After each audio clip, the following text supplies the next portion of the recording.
हमारा वजूद क्या है, हमारा अस्तित्व क्या है। जन्म लेना, बड़ा होना, बड़े होने के साथ समझदार होते हुए और अधिक बड़ा हो जाना, क्या यही जीवन है?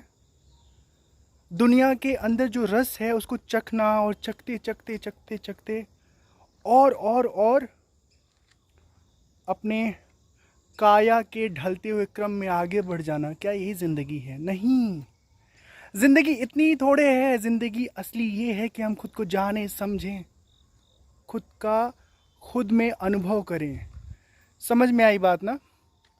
तो खुद को जानने और समझने का जो सबसे सुंदर तरीका है वो है उपनिषद, जिसे आत्मविद्या कहते हैं, ब्रह्म विद्या कहते हैं। उसकी शरण में जाइए, सुनिए, वहाँ आपको अनुभव होगा कि हम कौन है, हमारा स्वरूप क्या है, हमारा असल में जीवन का मूल प्रयोजन क्या है। ये जो चेहरा दिख रहा है, ये जो जिस्म है जिसमें हम बैठ करके दुनिया का अनुभव करते हैं, विषयों का आनंद चखते हैं, क्या हम ये हैं? आपको खुद आपका स्वविवेक जवाब देगा, हम ये नहीं हैं। कहते ना कि हम थक चुके हैं, हमें भूख लगी है, ऐसे तो हम व्यवहार में कहते हैं। लेकिन जब सतर्क होते हैं, सचेत होते हैं, तो कहते हैं अब कानों से कम सुनाई देता है, आंखों से उतना दिखाई नहीं देता जितनी जवानी में दिखाई देती थी।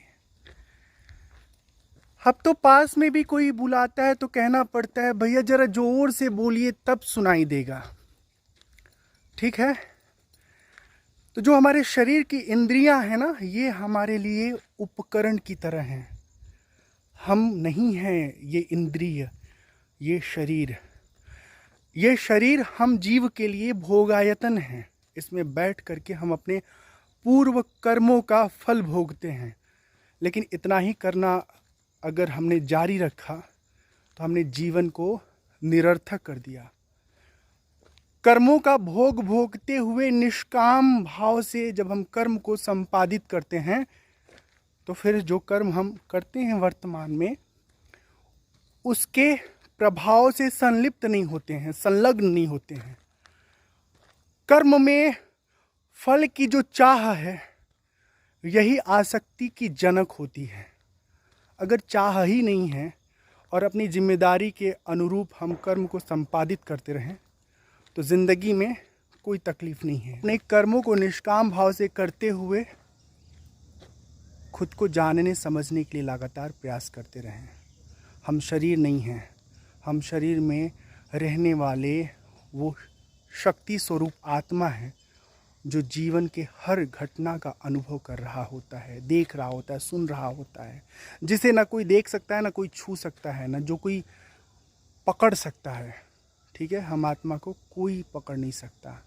हमारा कभी जन्म नहीं होता, हमारी कभी मृत्यु नहीं होती।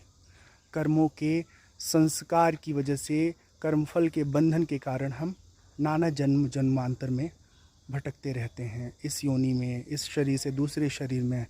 लेकिन बचने का तरीका क्या है? ये भटकन से मुक्त होने का तरीका क्या है? खुद को जान लें, खुद को समझ लें कि हमारा जो स्वरूप है वो विभू है, सच्चिद आनंद स्वरूप है। अभी के लिए इतना ही।